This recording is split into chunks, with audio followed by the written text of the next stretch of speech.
पहले तो अगर तुम मुनव्वर फारूकी के फैन हो तो तुम्हें बहुत बहुत मुबारक। जाने से पहले एक 4 लाइन आखिरी कहूंगा, उसके बाद अल्लाह मालिक है। वो था तूफान जो दस्तक दे के आया था, अकेला था, लगा था लश्कर लेके आया था। वो पूछेंगे किसकी है ये लोहे जैसी लेगेसी, कहना वो डोंगरी वाला आग लेके आया था। हाँ, वही मुनव्वर फारूकी जो करोड़ों दिलों की धड़कन और 2-4 चमन चूतियों की बुंड की खुजली का कारण है। मुनव्वर फारूकी हैं एज गुड एज आतंकवादी। सर। हमने जब स्टेज में देखा तो आपके सामने मुनव्वर फारूकी था, जबकि खुदा कसम मैंने को कई बार चैलेंज किया कि तुम में अगर इतनी ताकत है, इतनी हिम्मत और इतने बड़े कलाकार हो तुम, तो भाई किसी दिन नॉर्मल स्टेज पे आ जाना जहाँ पर पूरा। में पायल रोहतगी भी है, तो मैं चाहूंगा कि वो जीते। और अगर तुम पागल रोहातगी, अबे पायल रोहतगी, सॉरी, और अगर तुम पायल रोहातगी के फैन हो तो बेटा तुम अपने मुंह में डूब के खुद ही मर जाओ, क्योंकि तुम फैन नहीं चूतिया हो।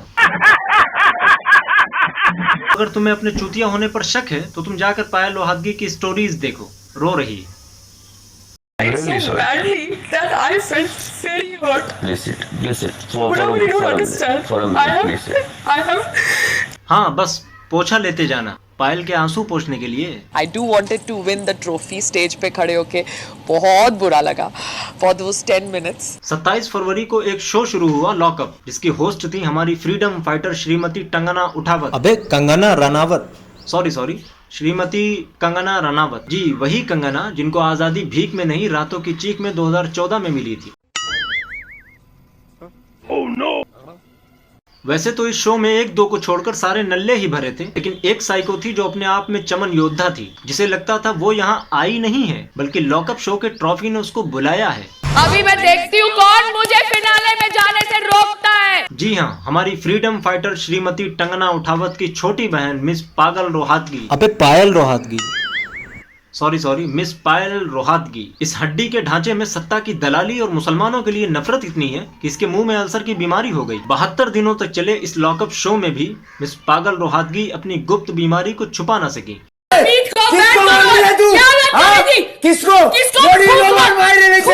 पायल, what is wrong with you यार? Halal meat should be banned. That is what you are. She's saying you are promoting.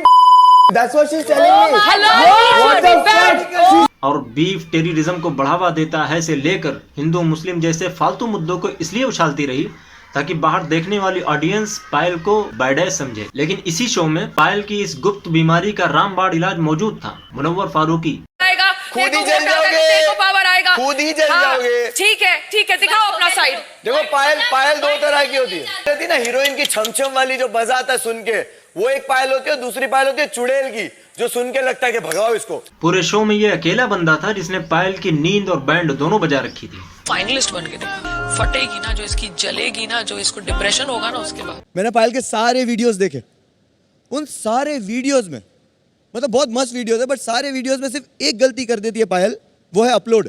Munawwar ने शो में एक कहावत कही थी, तेल वाले का तेल जले और मसाले वाले की गांव। तेली का तेल जले और मसाले वाले की। पायल की जल तो बहुत रही थी, क्योंकि शो की प्रोड्यूसर से लेकर होस्ट और जेलर तक मुनव्वर के माइंड गेम के फैन निकले। कंगना, आपको क्या लगता है यहाँ से सबसे शाना कैदी कौन है? नो प्राइजेस फॉर गेसिंग। Munawwar. Munawwar, definitely he is a very brainy Very fellow, smart boy. very smart and street smart, उनमें वो है। और है कि एक्चुअली द मोस्ट इंटरेस्टिंग कैदी इज मुनव्वर। फिर क्या था, पायल बैडैस दिखने के चक्कर में नींबू फ्रिज के बजाय अपनी अलमारी में रखने लगी। पायल नींबू फ्रिज में नहीं रखती, अलमारी में रखती है। पायल रोहातगी की अंग्रेजी थोड़ी कमजोर है। जो शो का कॉन्सेप्ट था वो बैडास था, एंड बैडास का मुझे खिताब बहुत सारे celebrities and Ekta ji and Kangana बहुत बार देते थे, तो मुझे लगा था कि my journey was as per the format of the show. Payal Rohatgi की डिक्शनरी में बैडैस का मतलब है कि लोगों को टारगेट करो, उनको उल्टा सीधा बोलो, उनके धर्म को टारगेट करो, इससे तुम बाहर बैडैस दिखोगे। लेकिन मुनव्वर फारूकी ने शो में एक कहावत और कही थी, ये करेला सेहत के लिए बहुत अच्छा होता है, बट कड़वी बातें, जो सबसे कड़वी बातें करता है। हाँ, सेहत के लिए बहुत अच्छा होता है, लेकिन पसंद बहुत कम आता है और दाम भी बहुत कम है। Hello, thank you. लेकिन अभी जो मैंने तुम्हारे को दिया करेला, तो कड़वा इसलिए है कि तुम्हारी जबान से जूते पड़े इतने ओछे, मतलब जितने जूते मारो उतने कम है जिसकी जबान गंदी, और जिसकी जबान गंदी उनकी इज्जत नहीं है दुनिया में।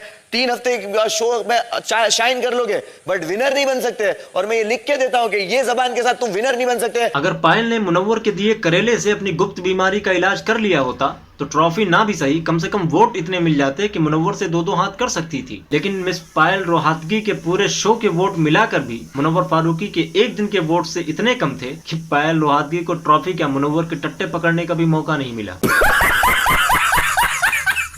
और फिर अपनी चुहिया जैसी शक्ल लेकर घर जाते ही मिस पायल रोहतगी ने वही विक्टिम कार्ड खेला जिसकी वजह से उसे इंडस्ट्री, राइट विंग और लेफ्ट विंग वालों ने भी लात मारकर बाहर कर दिया था। पायल कट्टर हिंदू है और मुनव्वर कट्टर मुस्लिम। मुनव्वर की पुरानी वीडियो डालकर लिखा, हमारी आस्था का मजाक उड़ाने वाला विनर बन गया। खैर, मैं मिस पागल रोहतगी से यही कहना चाहूंगा कि अगर आपकी तशरीफ में जलन ज्यादा हो रही है तो ये सुनो, तेली का तेल जले और मसाले वाले की जले।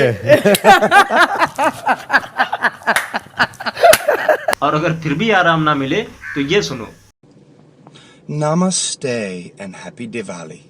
चल बोल के so badly that I felt very hurt. Bless it.